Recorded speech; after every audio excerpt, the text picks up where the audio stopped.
Hungover Fanfest. Hi.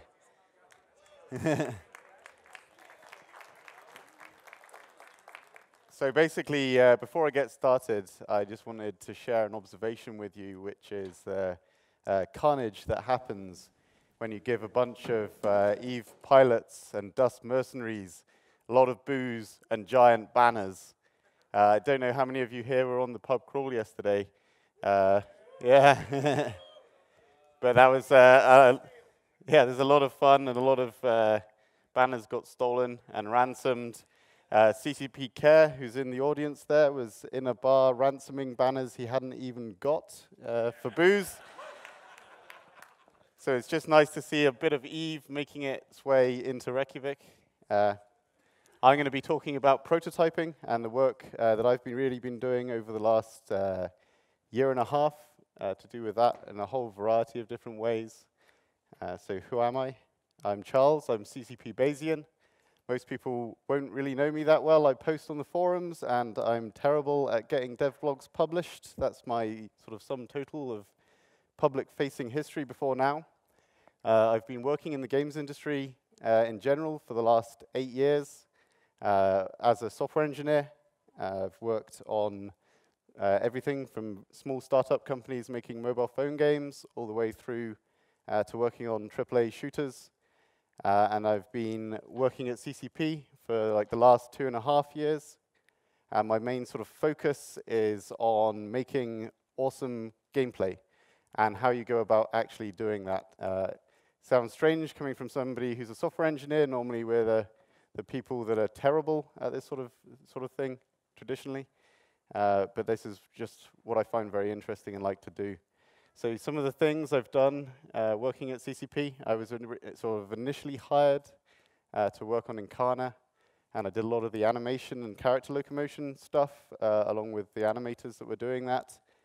And that was for the sort of final 6 months of that project. And I've basically spent an entire year prototyping. We prototyped some avatar gameplay that was better than standing in a box looking at yourself in a mirror with a door that doesn't open. And then I've also spent a lot of time prototyping some mining gameplay as well. So I'll show you some of those prototypes a little later on. And for the last few months, we've been prototyping and working on a feature that's going to be deployed very shortly in Odyssey. You saw it in the keynote presentation, and that was the hacking game feature, and also the sort of mechanics of scattering the contents of the containers out into space, which will hopefully drive some more interesting gameplay than just clicking and dragging things into your inventory. So I'm going to go through that as well a little later on. But first, I'm going to introduce the current team. It's not just myself. This is almost like a who's who of people who have really contributed to Eve in a lot of ways. As obviously myself, Prime, Affinity, Arrow, Optimal, Soundwave, and Red Dawn are the current team. And then the previous team members are Veritas, Torvi Franz, Aphoria, Tom B, Karkur, Zulu, and Nagfar. And I just wanted to point out everybody's names because there's an awful lot of work that's gone into a lot of the stuff that I'm showing you, so they deserve credit. So what am I talking about? This is just like a roundup. It's going to take maybe 30, 40 minutes to get through the entire thing, and then I'm going to take a load of questions. But I'm just really going to introduce the basics, like what a prototype is, why on earth we want to make one, why on earth you care about that, what does that get you. I'm going to show you what we've been doing, and then I'm going to go through a bit about our feature that we're going to release in Odyssey. So let's get started. So, what is a prototype? What are you making? You're making an approximation of an experience, and that lets you simulate what it's going to be like to use the feature when it's finally done. It's a method of testing out ideas, and they can be big, they can be huge. Like our avatar prototype has as many, well, up to 16 people running around in one of them at the time. So we can test that, like what is that multiplayer experience like? What is it we're trying to build? And that sort of size of things. And they can be very, very small. Like the simplest sort of prototypes that you might see would be a UI mock-up, and it might even just be on a whiteboard, and you'll be navigating it with a pen. That's as easy as it can get. And basically, what you're trying to do is shortcut the time it takes you to make a complete feature so that you can find out whether that's any good and what are the problems in making it. And they can also be created in a lot of different mediums. So something I'm going to show you later is a card game prototype that I developed for the Odyssey feature, but more on that in a bit. And there's a process to prototyping. It's not just like a lot of sort of people think of prototyping as let's think of a cool idea, go make it, and that's a prototype, and then they just kind of like go off and I'm going to make that into a real product. But really what you're wanting to do is this cycle, generating ideas, creating a prototype, and then testing that prototype out before finding out like what are the problems with it, what can we do, maybe go back, generate some more prototypes, and really this is a very iterative cycle that we really want to do very quickly and rapidly so that we can drill down to what is fun, what isn't fun, and find out the technical problems for implementation later. And if you're observant, this is also very much like how you would have science explained to you in high school. You generate a hypothesis, you come up with an experiment to test that hypothesis, you run the experiment and you collect your data, and then you go and you analyze that data and draw some conclusions for it, and that feeds back. So what we're doing is a similar sort of process, which goes on to answer this question: why do we want to do prototyping at all? And that's kind of obvious. Science works. It's a really good way of understanding and finding out about things. I'm not claiming that what we're doing is scientific. That's an important point. We're talking about empirical inference, which is linking things together using evidence. And it's our way of gaining any knowledge about reality, because the only access we have to reality is through our own experience. And that exists on a continuum, essentially, of reliability there. Personal experience is pretty unreliable as a method of learning something about reality. And science is a pretty good method of learning stuff about reality. For example, you have things like homeopathy down at the bottom end. You take it's an easy, and I'm not saying that people don't think that they know that homeopathy works. I'm just saying that it's not a reliable way of determining that it works, and if you look at it in a scientific manner, you can tell that it doesn't.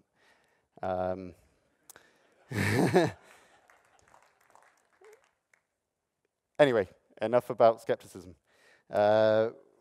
Where does prototyping fit into this? We are a little bit more speculative about the way we treat things. We're looking at weird ideas that are kind of fuzzy concepts like fun. How do you tell if something's fun? It's a very hard sort of problem. So we kind of want to sit somewhere in the middle. Like, we can make prototypes for technical things that can absolutely be tested, and we can get statistical data that tells us that they're good. That is up towards the sort of science end of things. And then we also have the other side of things, like, is this fun, is this not fun? That is much more subjective, so we're kind of like way down the other end. But it's in that scale, and I just wanted to show this slide because it kind of explains what we're trying to do. We want to be better than just like, it feels fun to me, let's leave it at that. And why? Why are we doing this process, and why is it important that we get some reliable information back from it?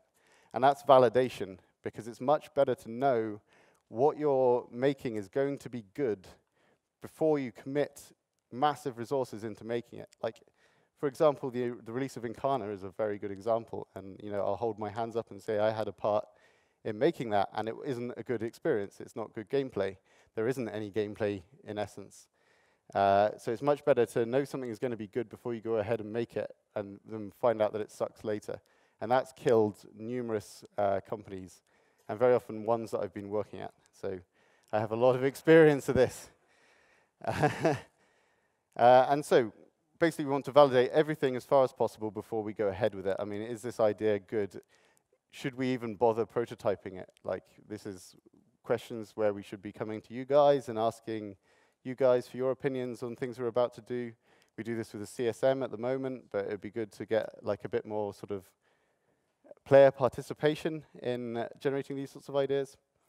And then we also want to find out who will actually use the end result and what we're trying to make. And the important point is that a lot of these things I'm going to show you, I'm also going to say have gone nowhere. You're not going to see them in Eve. There's no plans to make them and things like that. And that's because they've in some way failed. They might be great gameplay concepts, but the resources required to make them are too much. Or they just might be terrible gameplay and the whole thing sucked. And we were sad. But to continue, we've just got a few sort of methods for how we go about validating things. User testing is sitting people down in front of the prototype and having them use it, and you watch them. We can do this informally, and we do it informally within CCP at the moment, but you can also do it much more sort of formally by getting in your clients and customers and you guys, the players, to sit down and use things. And we're trying to develop some tools that let us do that remotely, because obviously there's not a lot of people here in Iceland, so we've quickly run out of them. And then just some obvious other things that you're probably familiar with yourselves, surveys and focus groups. The first one's good for like widespread generation of information, and the latter for getting opinions and having people talk about it. It's very interesting to sit down with a bunch of people, introduce a topic, and see them introduce their ideas and argue about them and refine them and bounce things off one another. And something that we do in Eve a lot is data collection. There's a huge amount of data that TQ generates, which we sift through and look at and basically assess to see how people are actually using the product, so we can develop ideas for what we want to do. And we added some of this into our prototyping as well. It's very interesting when you say, like, okay, hey, game designer over here, can you play our game and give us some feedback on what we've made? And you find out the guy logged in for 30 seconds, didn't even complete one round of stuff before giving you like a 10-page document telling you why your idea sucks. Like, you know, that's not happened, thankfully, but is an example of why data collection is important in analyzing feedback. So, the most important part of all of this, I think, is how does this actually make Eve better? You know, this is the point of the whole process. And it makes it better because we end up making things that you guys want, that we know are good ideas, and that we can actually fit into like a feature development timescale that's sensible for our current sort of 2 yearly releases.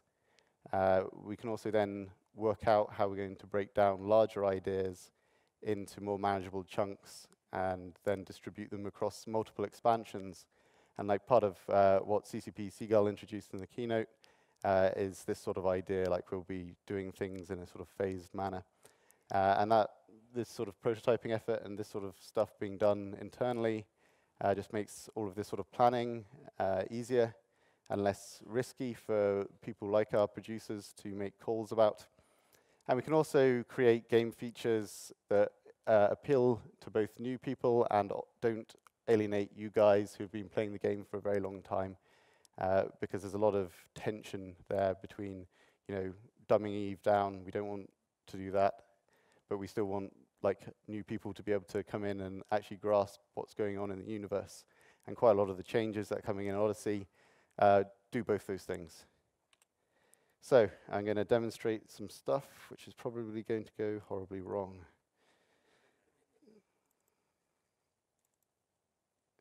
It's not going to have the Unity web player installed.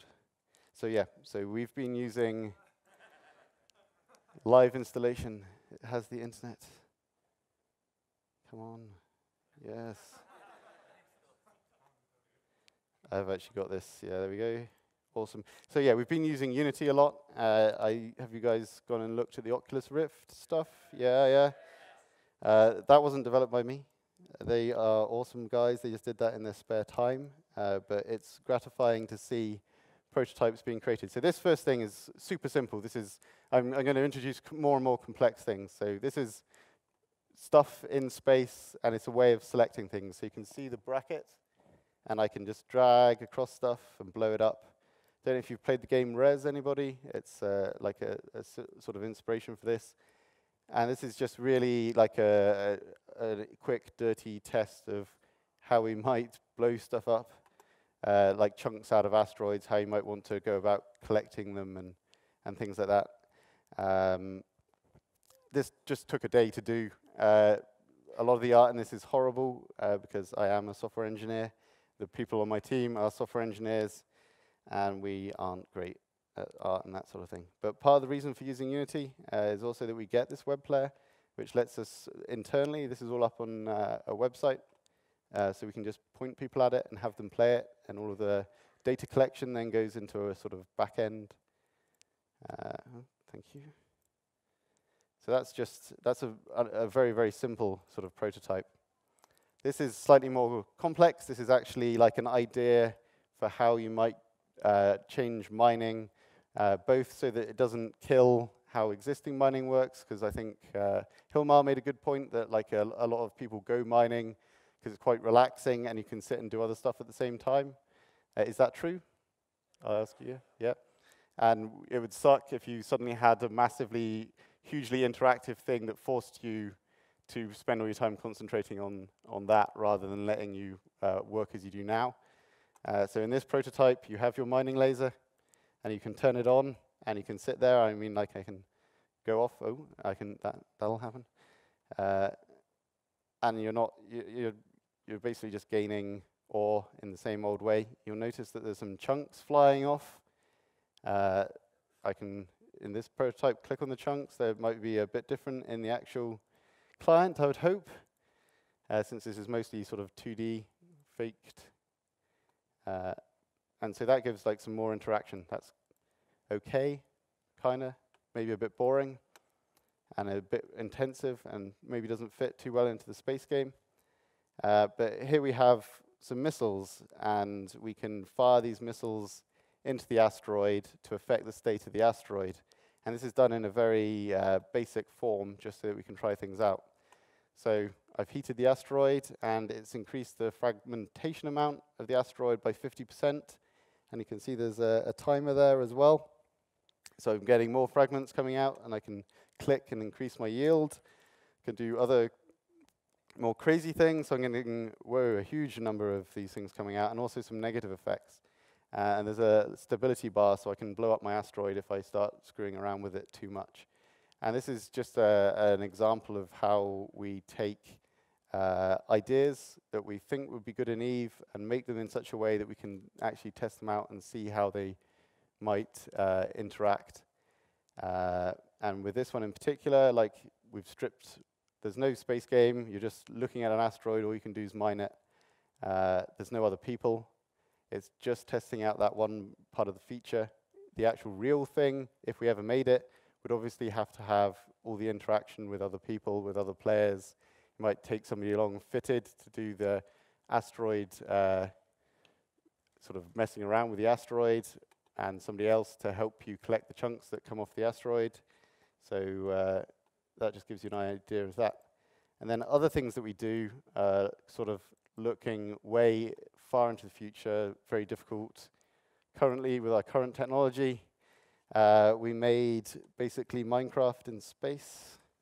So here we have like a giant block. This is an early version of it, but just to demonstrate like going mental, firing shit at asteroids. Let's tunnel in.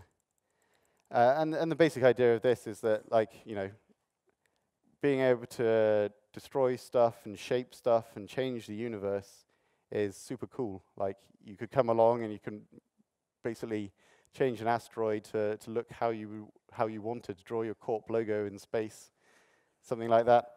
Far, far future, hollow out an asteroid and build your own sort of like space. That sort of side of things.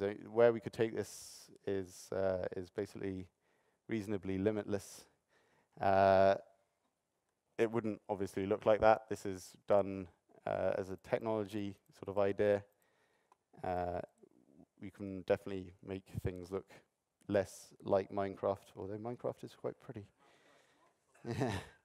And so like developing that further, how would that look if we started trying to do things with spaceships and stuff like that? So we have a second version, which is taking forever to load. If it ever loads. Go again. There we go. So we have the mining ship, and we can fly around in space with a double click. And we have a bunch of modules. So let's see. So you can see like scale immediately. Oh, stop. The scale immediately is much larger than you see elsewhere. And we were thinking about making these things super big. So you'd have asteroid belts, and then you'd have these super big asteroids in there that would draw lots of people around to cluster around, and some ore, so I can send out a drone to go and grab it. And again, like this is obviously super prototypey, very ugly. We're not artists.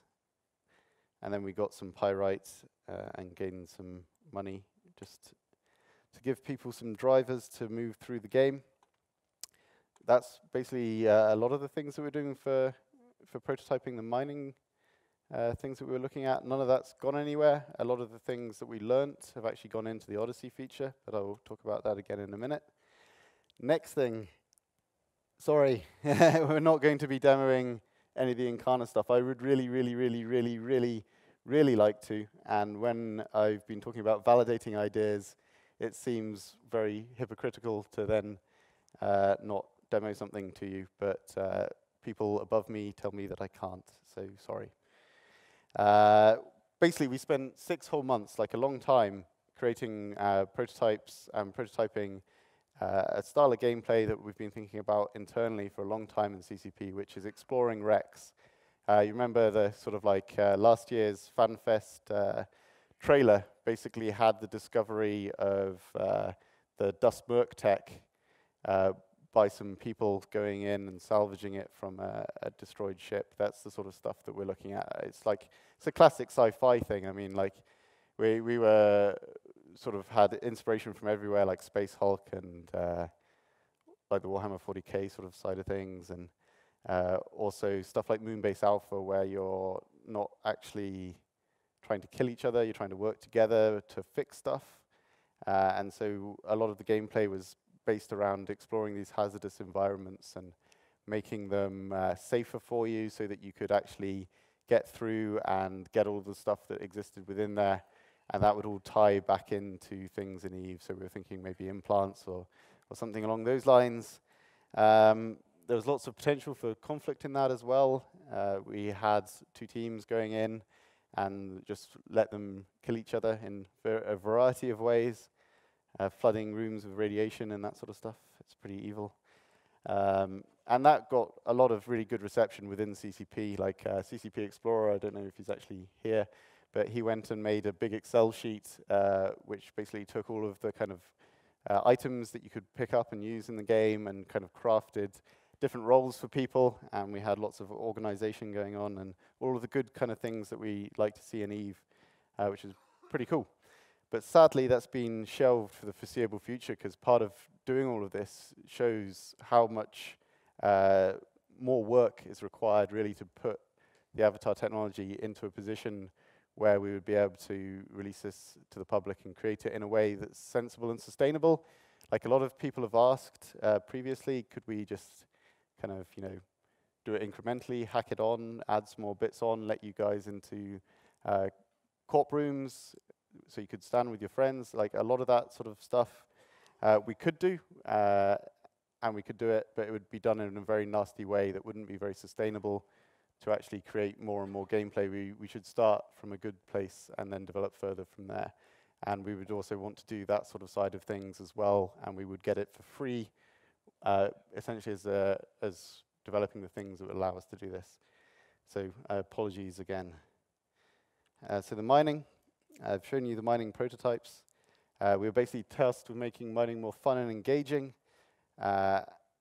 which is a giant sort of scope. So we came up with lots of different ideas. There's a ton more that I haven't shown, mainly because they're quite difficult to actually bring down here and do that with.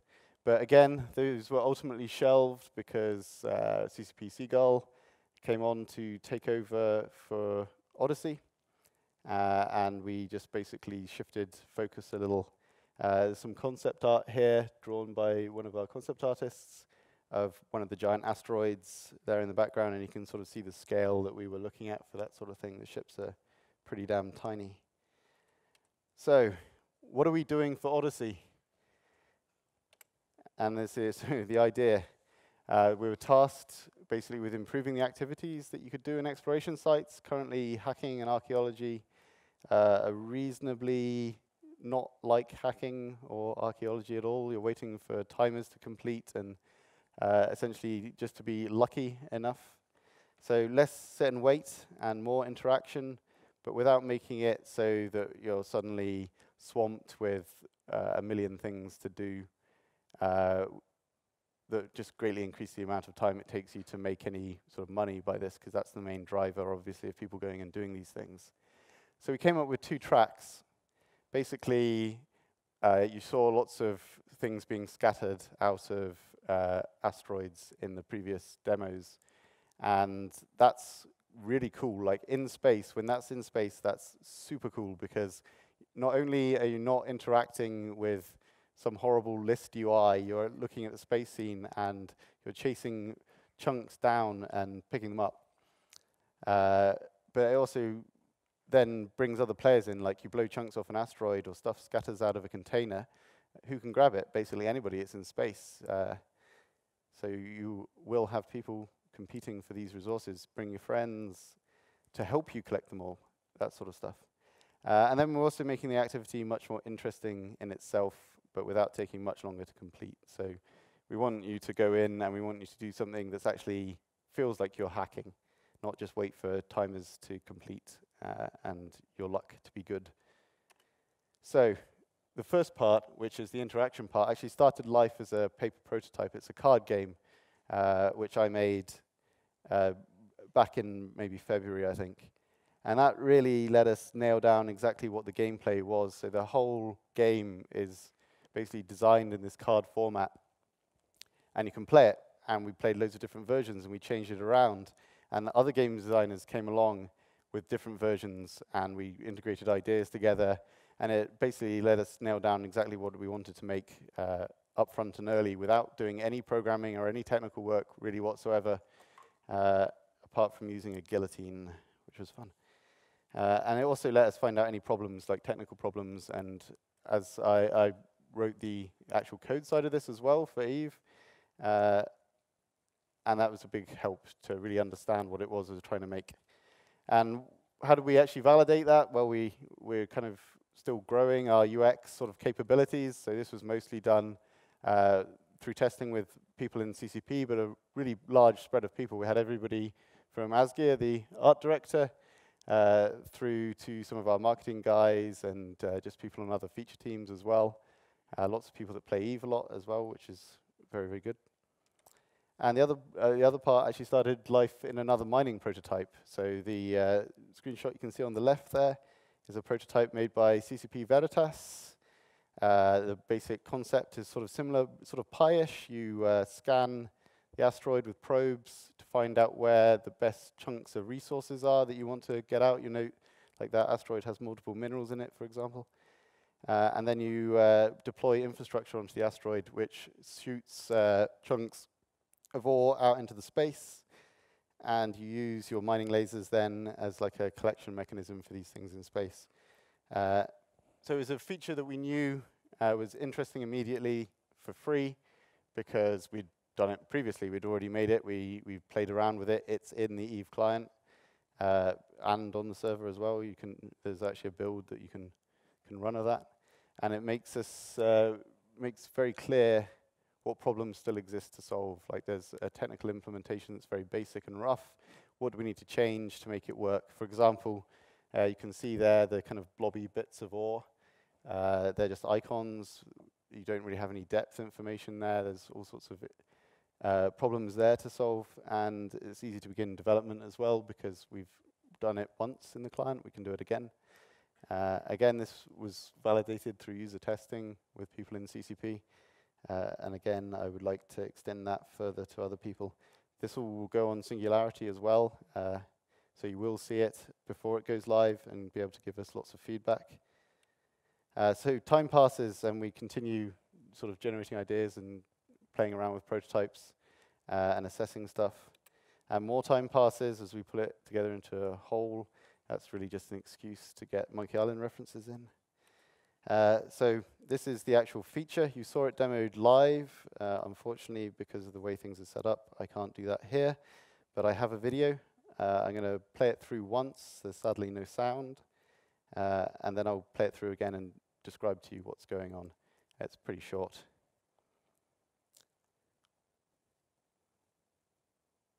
This is just cruising in space.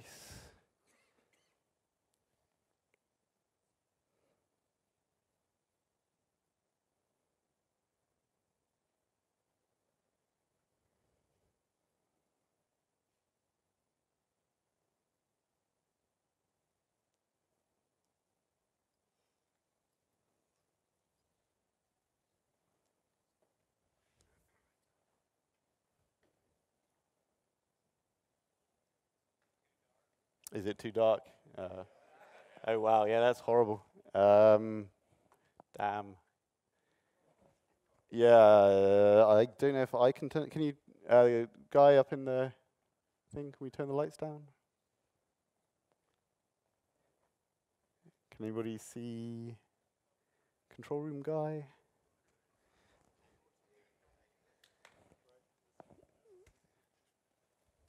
Is it possible just to turn these lights off so we can get a bit more contrast on the screen?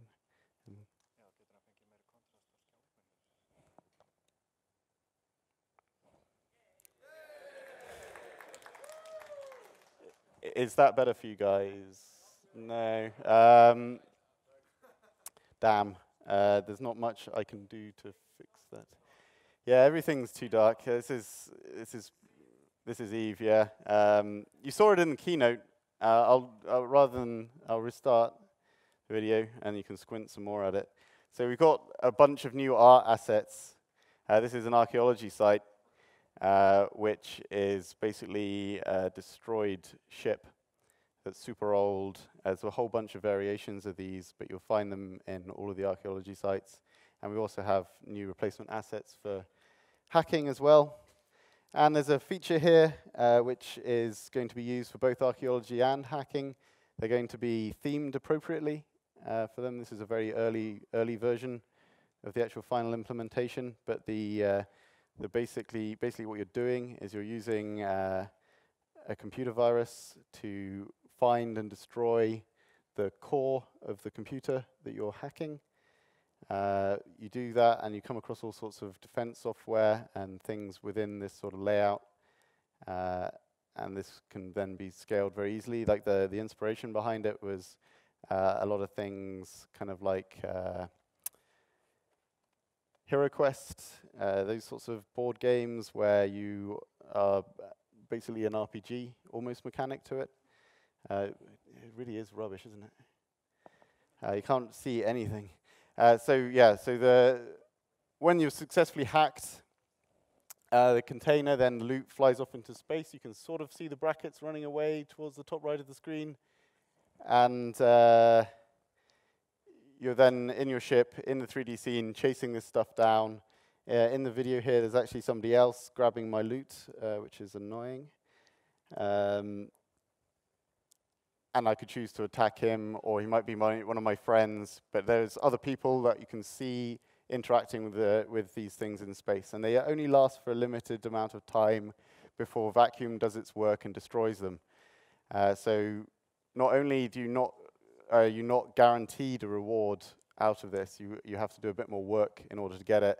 And to maximize what you're going to get from these things, you're going to want to bring other people with you. Hopefully because other people might be camping here and try and kill you when you actually are successful. So that's that particular feature. And that's hopefully going to be good, and we're really pretty sure that it will be. But it would be nice to hear your feedback from that. I'm going. Oh, silly thing. So I'm going to open the floor up to questions. These are all of our Twitter things. If you want to send us abuse and tell us how rubbish our ideas are, there's a mic just down here, I think. So I don't know if it's switched on at the moment. Do you want to? We just need to get the guy to turn it on.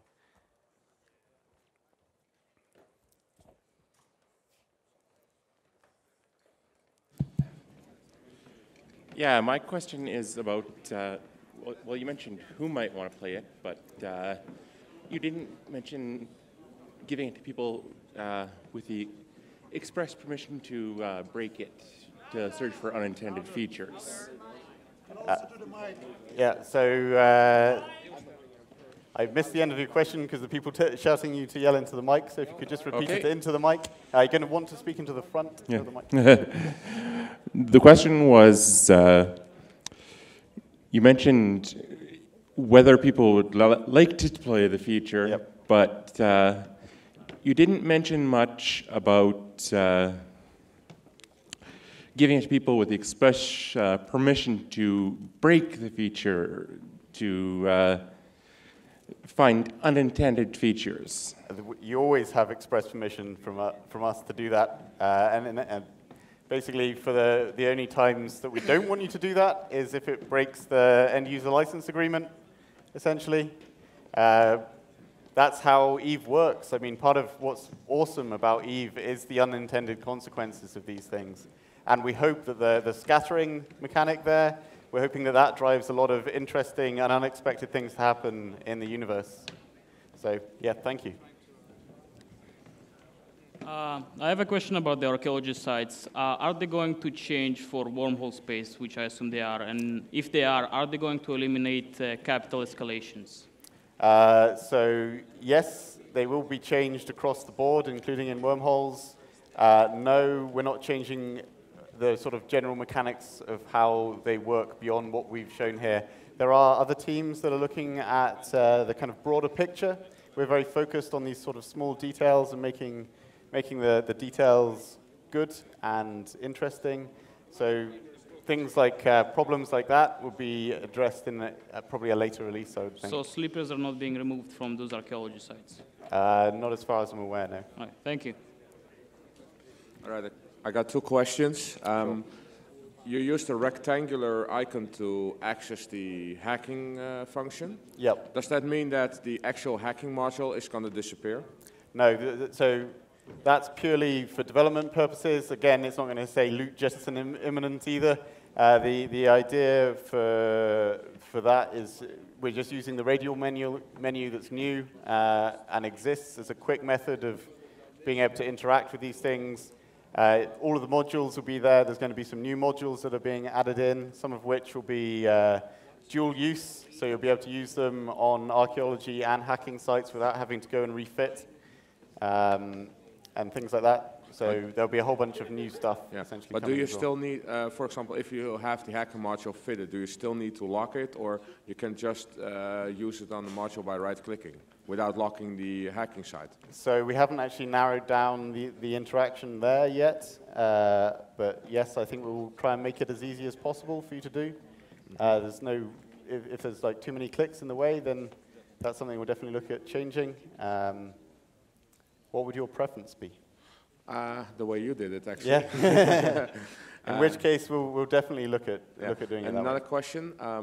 You said if someone's trying to steal your loot or whatever spawns out of it, you were in high sec there.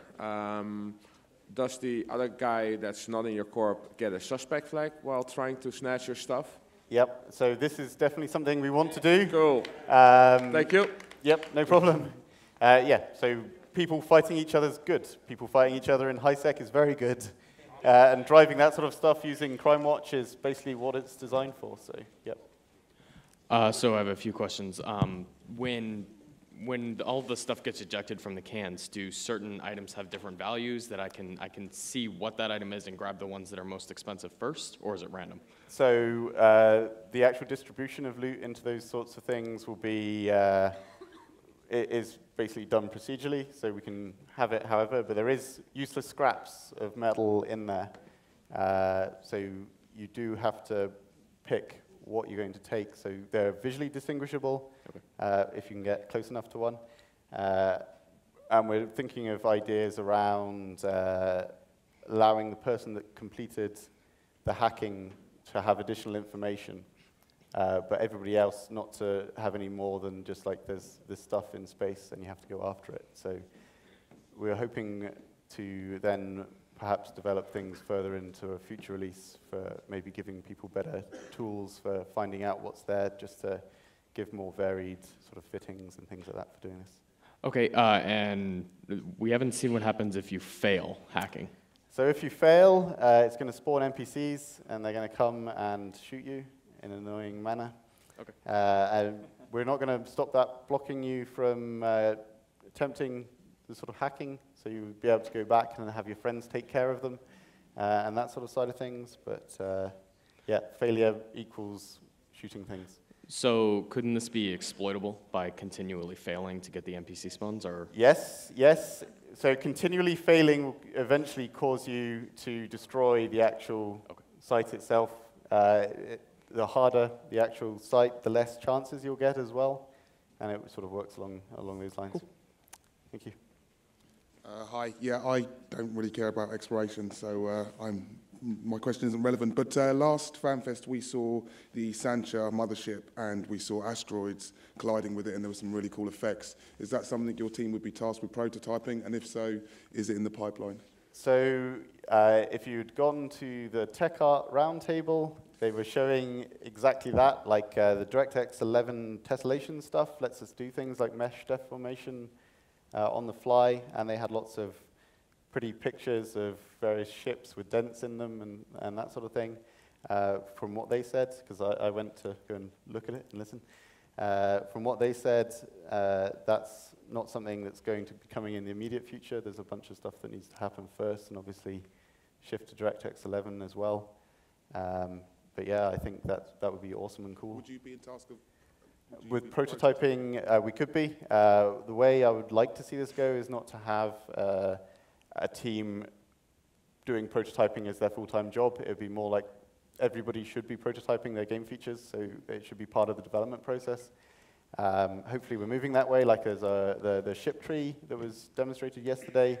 That's a prototyping effort. Obviously the Oculus Rift stuff the guys did in their spare time is again another sort of prototyping thing. So like we want to see the company really sort of embrace that idea as a means to really getting good features out to you guys. Cheers, thanks. No problem. Novafox here. Adding on to the exploration idea, what are the ideas are you having for the increasing of difficulty? Are you going to have timers or power supply? Yes, yeah. So again, for the actual hacking itself, that will be under a time limit. We don't just want you to block access to the hacking containers themselves.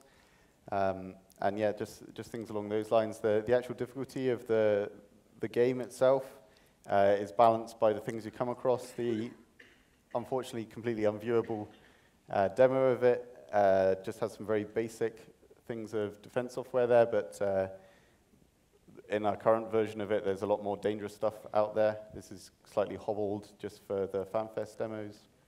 And then the other half of my question is the increasing the professionalism of exploring exploration sites. Mm-hmm. Would there be other methods that would possibly alter the outcome of the site ejection?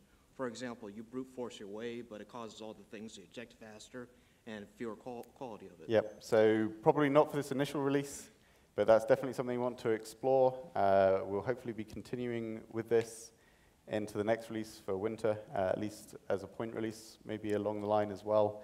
But making this more interesting and more sort of variable stuff happening and allowing people to actually do stuff with it just is what makes the feature itself exciting and interesting in the sort of larger scheme of things. So yes, I would like to do that.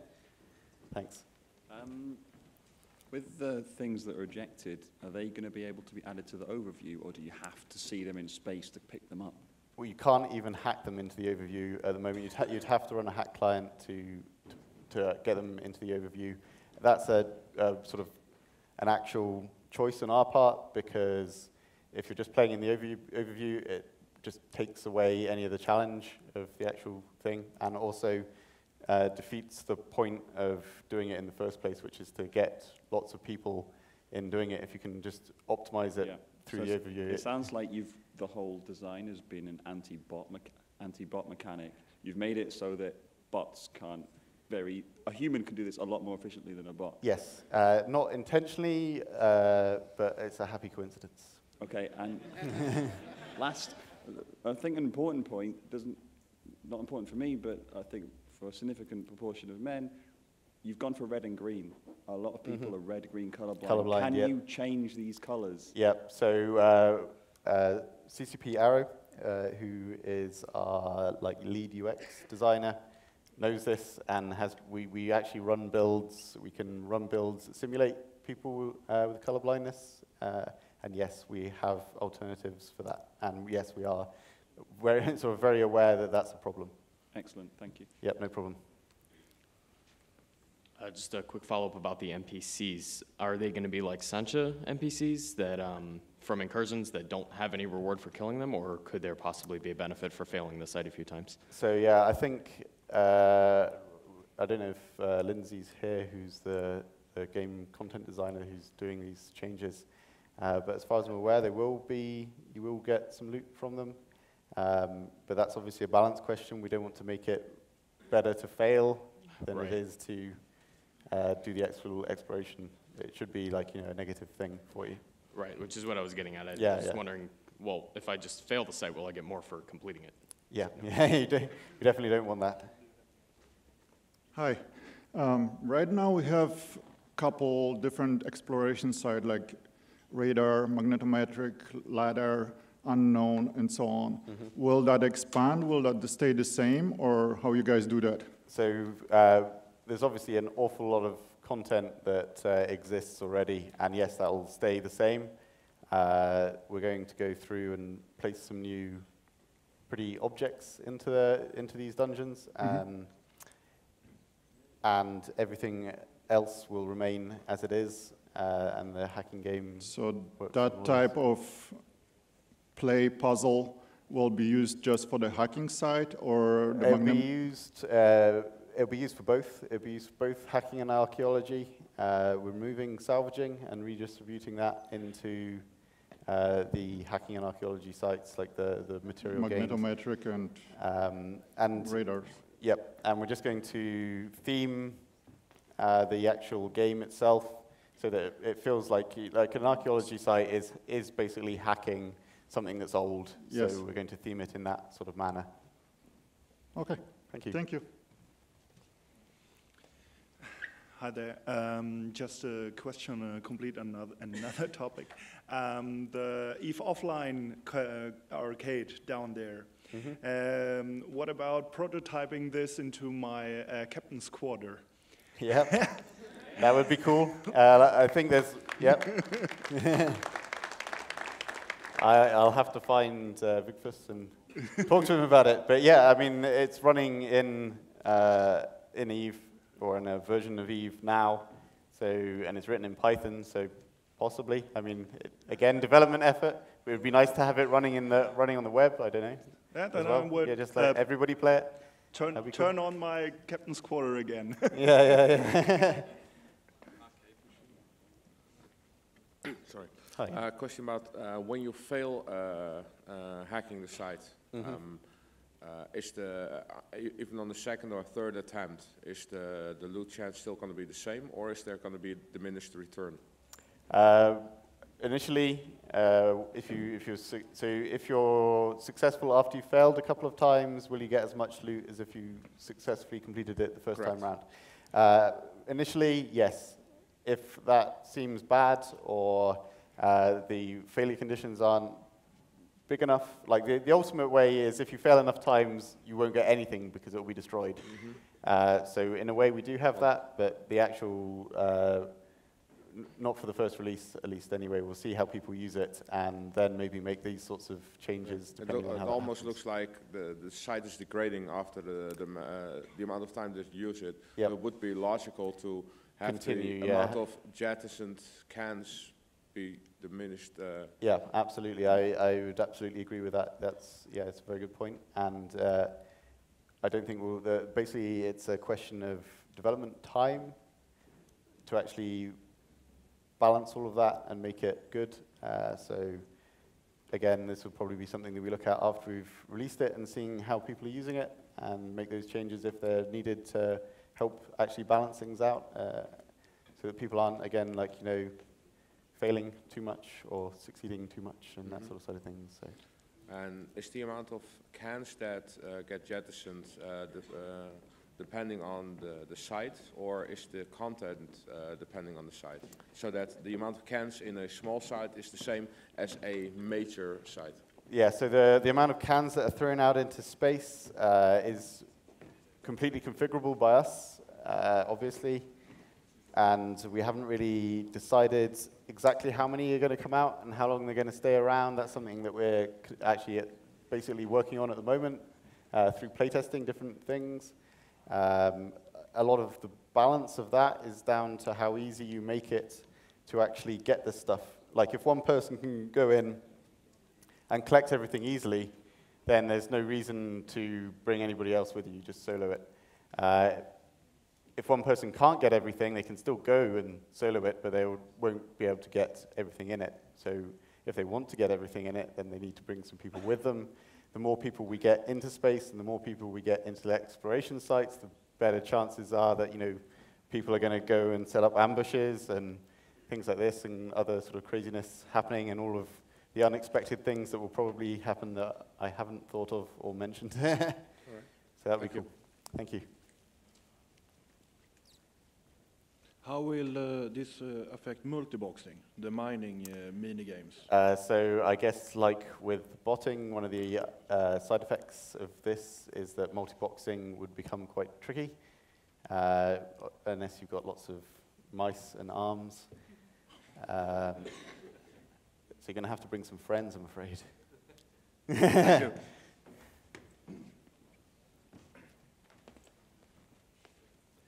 Can you explain a little bit more the gameplay behind the hacking? Because so far in the video you just saw clicking lines and losing points on some different... Yeah, so it's basically a very simple and straightforward RPG-style mechanic. So you have your virus, which has hit points and attack strength, and there's defense software in this grid that has hit points and attack strength, and there's a way of them fighting together. And whilst you're exploring the board, you can come across data caches, which within those can hold a piece of defense software, but also might have something in it which is called a utility. And the utilities are things that give the player kind of abilities. So for example, in that demo, there's one that restores some of your hit points, and there's another one which is called the kernel rot, which halves the coherence, the hit points of the defense software that you play it on. And so it's a game, and those are sort of things that in a future release we would like to make into items in EVE, so that you can bring them in, bring them out with you, you can fit your modules and that sort of stuff. The abilities will be like consumables or skills or modules? Yeah, okay. They're consumables. And we would like to bring those out into EVE so that you can sell them on the market and things like that. And the ultimate aim of the game is to find the core and destroy that. And obviously the layout's unknown in advance, so you're basically exploring, trying to find your way to the core to destroy that without hopefully failing on the way, because your coherence of your virus is emptied. Okay, thank you. Is that enough? Yeah, cool. If you've got if you want to grab me afterwards and ask me any questions, feel free. I respond well to beer. So.